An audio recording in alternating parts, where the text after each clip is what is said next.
ma doonaysaa inaad ka baaqsatid jaamacad ma rabtaa inaad baratid aqoon kooban oo aan waqti badan kaa gelin isla markaana aad shahaado aad heli kartid haddii jawaabtaadu ay hay tahay muuqaalkan ayaad ka helaysaa macluumaadkaas daawo muuqaalkan ilaa dhamaadka ku soo dhawo channelka haddii ay tahay markaad kugu horeysay subscribe saaro muuqaalkana like saaro hadduu ku anfaco asxaabtaadana la sii wadaag oo la share garee magacaygu maxamed farxaan ku soo dhawo muuqaalka oo faahfaahsan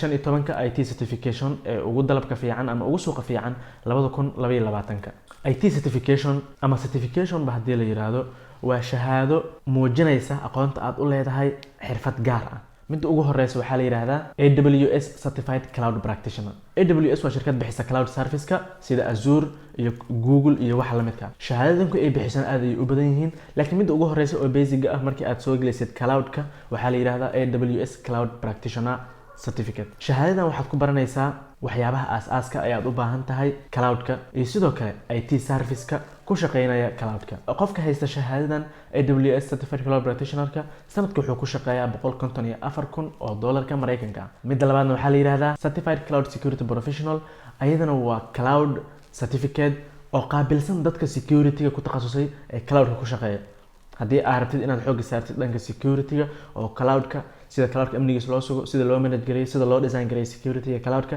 haddii aad rabtid inaad baratid shahaadooyinkan ayaa kamid ah shahaadooyinka aad qaadan kartid basic ayaa jirto basic ayaa kasoo bilaabaysaa kadibna ilaa professionalka ayaad gaaraysaa ilaa iyo expert sanadkii dadka shahaadooyinkan haysto waxay ku shaqeeyaan $119,000 Mareykanka ah midda saddexaadna waa certified data privacy solution engineer shahaadadan waxaa bixiso shirkadda la yiraahdo ISACA ama ISACA shahaadadan waxay qaabilsan tahay qaabka aad u wajihi lahayd ama aad u manage gareyn lahayd privacy-ga company-ga privacy-ga waa xogta aan loogu talagalin inay banaanka aado oo company-ga qaas ku ah ayaa la rabaa inaad manage gareysid si aad u qaadato shahaadadan waxaad u baahan tahay 5 sano oo experience ah waa shahaado qusaysa dadka yacni experience-ga leh oo aad uga shaqeynayay waxyaabaha la xiriira privacy-ga 5 sano oo experience haddii aad leedahay shahaadadan waa qaadan kartaa sidoo kale haddii aad shahaadooyin hore aad usoo shaqeysay horeyna aad usoo qaadatay shahaadooyin ku saabsan privacy-ga waxaa lagaaga baahan yahay 2 sano oo experience kaliya ah shahaadadan way cusub tahay sanadkii lacagta lagu shaqeeyana weli lama ogaan midda saddexaad waa certified data professional shahaadadan waxaa bixisa shirkadda la yiraahdo ICCP certification-ka waxaa ku baranaysaa kow sida daatada loo design gareeyo sida loo manage gareeyo iyo sida loo kaydiyo sanadkan waxaa loogu shaqeeyaa shahaadadan $45,000 Mareykanka ah طبعا waxaa macquul inay aad raqiis u tahay laakiin waa heli kartaa kuwa kale oo ka qaalisan midda xigtana waxaa la yiraahdaa certified ethical hacker hacking markii aad maqasho waxaa macquula inaad markiiba aad soo xasuusato ethical hacking-ka waa dadka u shaqeeya qaabka wanaagsan ee aan ahayn dadka waxada ee tuugada ah waxay bartaan cilmiga wax lagu hagalaynayo isla markaana waxay u shaqeynayaan sida kasoo horjeeda oo ah inay wax ku saxaan ama sidoo kale inay soo qabtaan vulnerability uu company-ga iska leeyahay kadibna ay company-ga security-giisa ay ku adkeeyaan oo ay uga ilaaliyaan dadka waxaa gareeya ama tuugada internet-ka haddii aad tahay ethical hacker marka ugu horeysa sida wax loo jabsado sababtoo adigoon aqoonin sida wax loo jabsado kama ilaalin kartid tuuga sida wax loo jabsado sanadkii waxay ku shaqeeyaan $95,000 Mareykanka ah midda xigtana waxaa la yiraahdaa certified information security manager shahaadadan waxay anfacaysaa dadka IT security ka shaqeeya dadka IT security managerada ah oo ka shaqeeya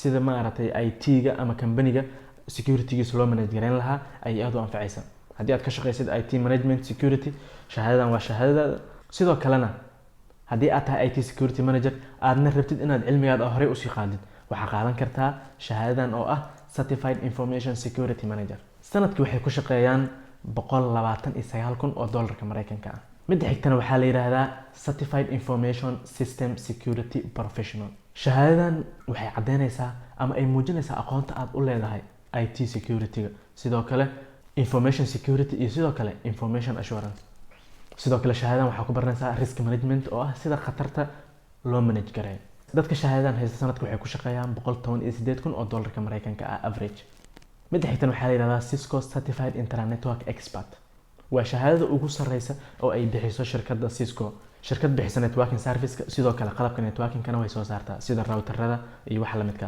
shahaadooyinka ay bixisa mid ugu sareysa waxaa la yiraahdaa shahaadadan haddaan ka hadlayno oo ah Cisco certified internet network expert haddii aad baratid xirfadaha Cisco certification-keeda ah meesha ugu sareysa ama darajada ugu sareysa oo aad ka gaari karto networking-ka dadka shahaadadan haysto sanadka waxay ku shaqeeyaan $127,000 Mareykanka ah. sidoo kale mid xigtan waxaa la yiraahdaa waa isla Cisco Certified Network Professional.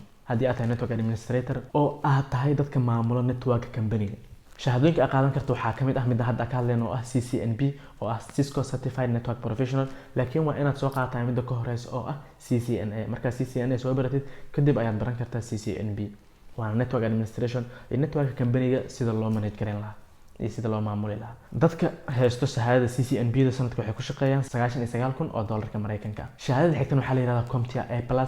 waa shahaado cadeynaysa cilmiga u leedahay hardware-ka. waa shahaado ay qaataan dadka hardware engineers-ka ah oo qalabka computerka ama systemka bartay oo aad ku yaqaan. haddii aad baratid hardware-ka computerka waxaad qaadan kartaa shahaadada basic ugu horeysa oo ah CompTIA A+. waxaad ku qaban kartaa shahaadadan technical support, sidoo kale troubleshooting oo qalabka hadduu halaabo cilada meesha ka jirta ayaad soo ogaan kartaa. sidoo kale waxaad noqon kartaa service technician oo qalabka hardware markuu halaabo waad hagaajin kartaa. sanadkani waxay ku shaqeeyaan $65,000 Mareykanka ah. midda xigtana waxaa la yiraahdaa Microsoft Certified Azure Solution Architect Expert. Solution Architect waa dadka design gareeya company-ga waxa uu u baahan yahay iyo sidoo kale qalabka uu u baahan yahay ayaa design garanaysaa.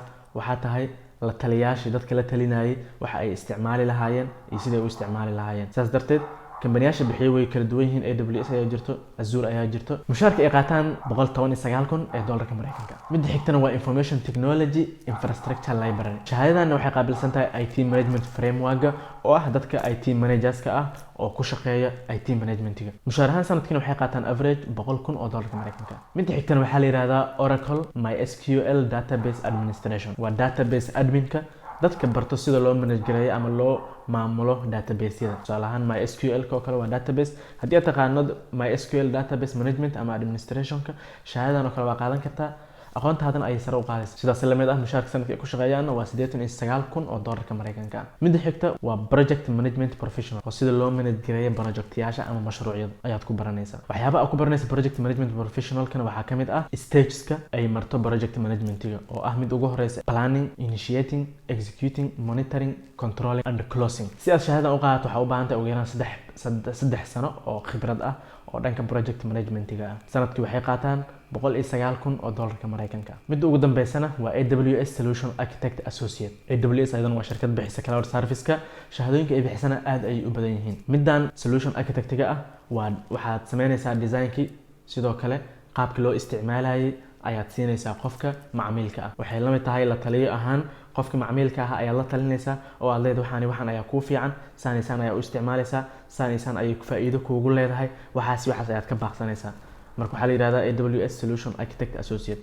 sidoo kale waxay leedahay ilaa heer sare oo ah ilaa professional. shahaadooyinkan certification-ka waxay uga fiican yihiin degree-ga. waxaa waaye shahaadadii waqtiga aad ku qaadanayso uu aad u yar yahay, qarashka kaaga baxayana uu aad u yar yahay markii lala barbar dhigo midda masterka iyo bachelorska. sidaas la mid ah certification-ku waxay focus gareeyaan wax gooni ah. bachelor's degree-ga ama masterka iyo maadooyinka jaamacadahana ay waxyaabo badan ku barayaan. dadka wax shaqaaleysiiyana waxay doortaan badanaa dadka certification-ka haysta markii loo eego kuwa aan haysanin. 15 certification ee ugu fiican 2022 intaas ayay ku egyihiin. haddii intaas soo gaartay waa ku maasan daawashada muuqaalka. haddii aad ka heshay like saar, wixii fikri fariin aan haysan comment-ga noogu reeb. channelka haddii aadan weli subscribe saarin fadlan subscribe saaro, sababtoo ah dadka ku xiran channelkan inta daawato waa inta ugu badan ee aan saarin subscribe-ka. haddii aad channelkan daawatay muuqaaladan aad ka heshay fadlan subscribe noo saar, muuqaalkana like saar. intaan ku kulmayno muuqaalka xiga waxaan kaga tagayaa sidaas iyo nabadgelyo.